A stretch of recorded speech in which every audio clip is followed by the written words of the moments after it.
Hey, all right, what's going on, guys? I'm on my way to the local coin shop. I'm on my way to the friggin' local coin shop, and I don't really know what I'm looking for, but if I see it, I'll know it. You know what I mean? So I did bring a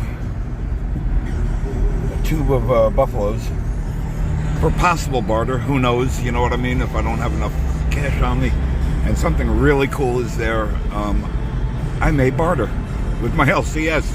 Right or wrong. So I got a couple of bucks on me, but I'm looking for something slabbed. I think I'm going to be looking for some kind of slab. I don't really want to, barter any silver, so I'm going to try to find something that I'm going to be getting, I don't know, I guess the best bang for my buck on a slab in the approximate $150 range, you know what I mean?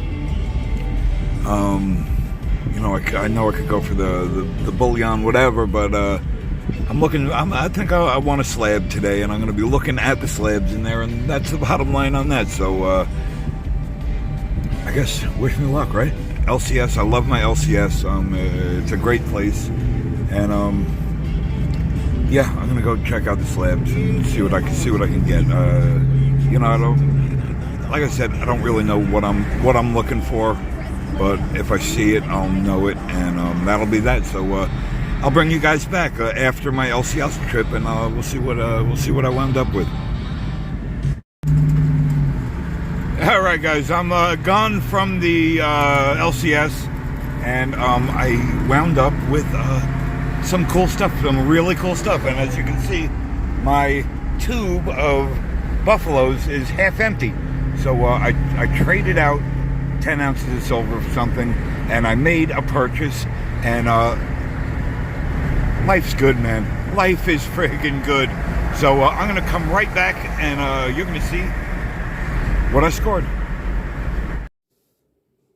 Hey, all right, what's going on, guys? Welcome back to the channel, and this is the next day now. I'm a slacker. That's the bottom line, right? So I went to my LCS, and man, I didn't know, I was looking for something slabbed, and after getting up there and going through like a ton of friggin' slabs that were in my price range, you know what I mean? He had a ton of slabs, but, I was really only looking to spend about $150, you know what I mean, give or take, and I did have a roll of silver with me and a tube of buffaloes, for, if anything came up. So the bottom line is, I broke it. I narrowed it down to two slabs, right? One or the other. One was a 1946 Iowa commemorative in a old green holder, at an MS-66, and I've been really liking the commemoratives lately, and I was really, really thinking about that one, but the Iowa commemorative is not like on the top of my list of commemoratives, even for, the $150 price point. It was a nice coin. It was an old green holder. And it was an MS-66, right? But there's just something about the Iowa commemoratives that, they don't really do anything for me. You know what I mean? It didn't do anything for me. And the other coin that I wound up with after a long deliberation, let me put this on the side because we're going to talk about this in a minute. I wound up with an 1881 MS-62 proof-like Morgan dollar. And I think it's a great looking coin. They say buy the coin, not the holder, right? And there's some, there's some stuff in the fields. No major hits, you know what I mean? Maybe a little bit on the cheek there, but nothing crazy, you know what I mean? And I think the reverse is looking fantastic on this thing. Definitely more of a proof-like than, this might have been, the reverse might have been like a deep proof-like, like a mere DMPL or whatever they call it, but I think the obverse of the coin prevented it from getting either a 63 PL or a 62 DP ML or whatever the whatever they call it, right? So, yeah, so I wound up with an 81O. Is it the rarest date? No. Is it a key date? No. Is it a semi-key date? No. Is it the, most undesirable date? No. It's like a middle of the road coin in a middle of the road mint state, a little lower mint state, you know what I mean? But it is the proof like, and coming out of New Orleans, I don't think New Orleans was known for their fantastic strikes, you know what I mean? So, an 1881 in a proof like, I felt was good, because I feel that, I think on the resale market, you know what I mean? If and when the time comes, people are going to be more interested in a Morgan than an Iowa commemorative. You know what I mean? Nothing against Iowa, right? Nothing against friggin' Iowa. I just don't like the friggin' commemoratives. And 46 ain't that friggin' old, you know what I mean? If it was like a 26 tercentenary one or whatever you call it, or you know what I mean?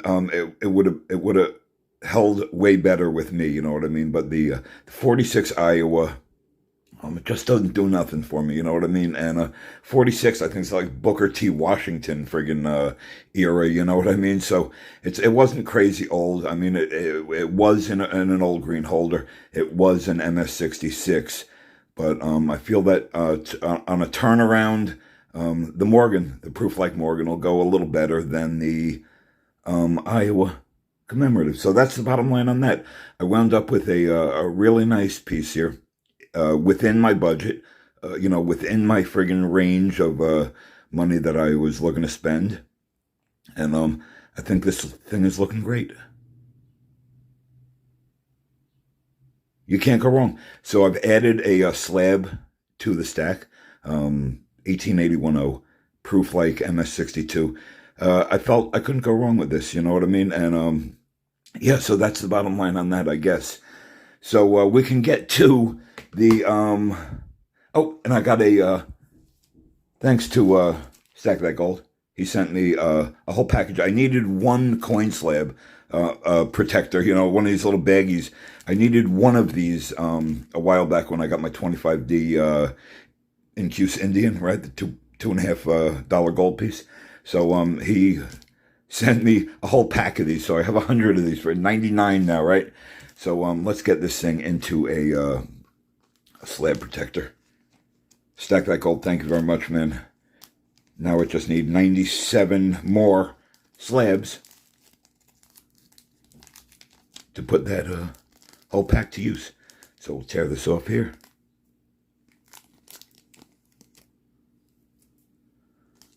Fold her over.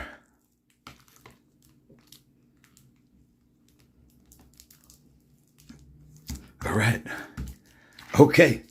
And we got now a 81 MS-62 proof like in the little slab protector. So super cool. STG. Thanks, buddy. Appreciate that, man. And okay, so we can get to the half a roll of buffaloes here. The buffaloes, they're a mix of Sunshine Mint and Mason Mint, and I went in there, right? The first thing, when I first got into the coin shop yesterday, he was buying a watch off some guy, right? So I just started like browsing at the counter for a minute, and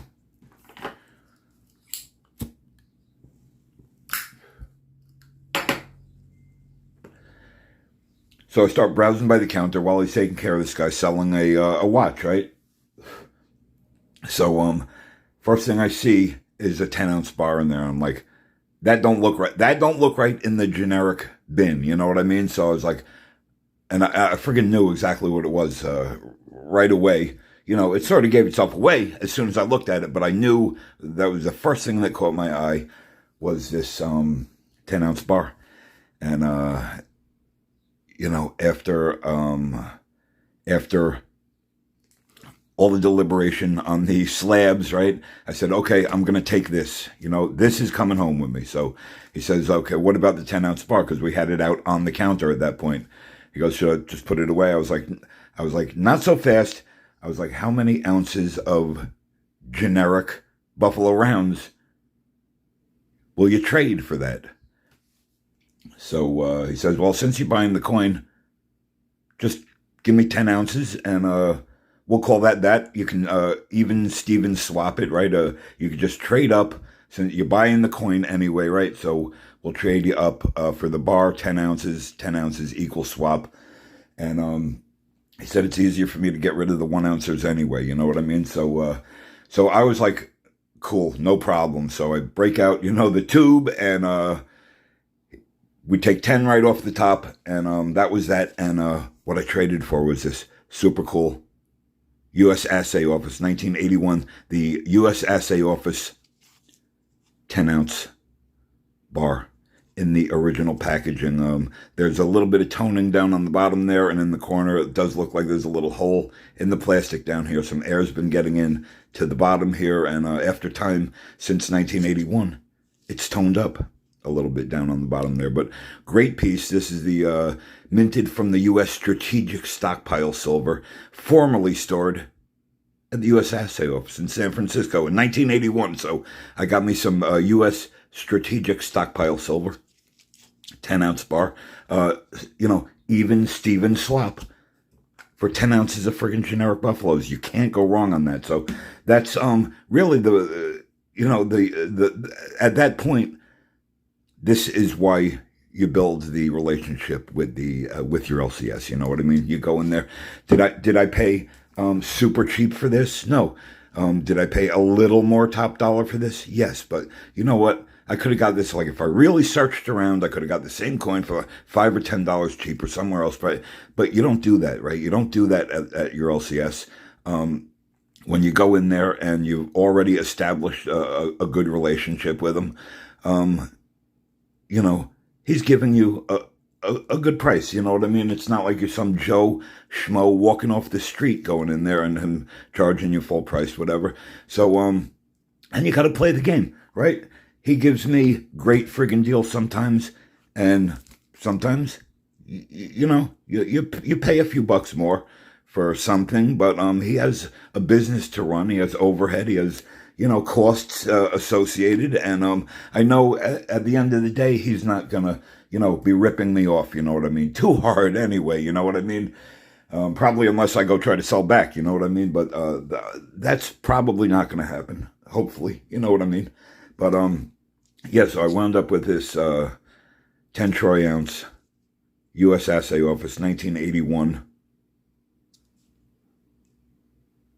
10-ounce bar. And you can't go wrong adding a 10-ounce bar to the stack, even if you had to just swap out 10 ounce. 10 generic Buffalo rounds are super replaceable, you know what I mean? But you don't see this at your LCS in the generic bin every day of the week, you know what I mean? So I jumped on it, and I would have traded, whatever. But the bottom line is I got an even Steven trade because I have a good relationship with my LCS. And I'm going to link his Instagram actually down in the description. You can go check him out. He's a great guy. Great shop, and I love shopping there. So that's the bottom line. I added a 10-ounce U.S. Assay Office bar, that sort of, I had to trade out for. But like I said, 10 generic Buffaloes, super replaceable, right? I can replace that 10 ounces anytime. Can't replace that anytime. And I wound up with a nice slab, a nice proof like Morgan. You really can't go wrong with it. It's not the greatest condition, but it's in pretty good condition. The reverse is probably in a little better condition, but it is what it is, right? And no regrets. You know what I mean? This is going to go into the stack. It's going to stay there. And, hey, if it holds its value over the next, however long time, that's fine.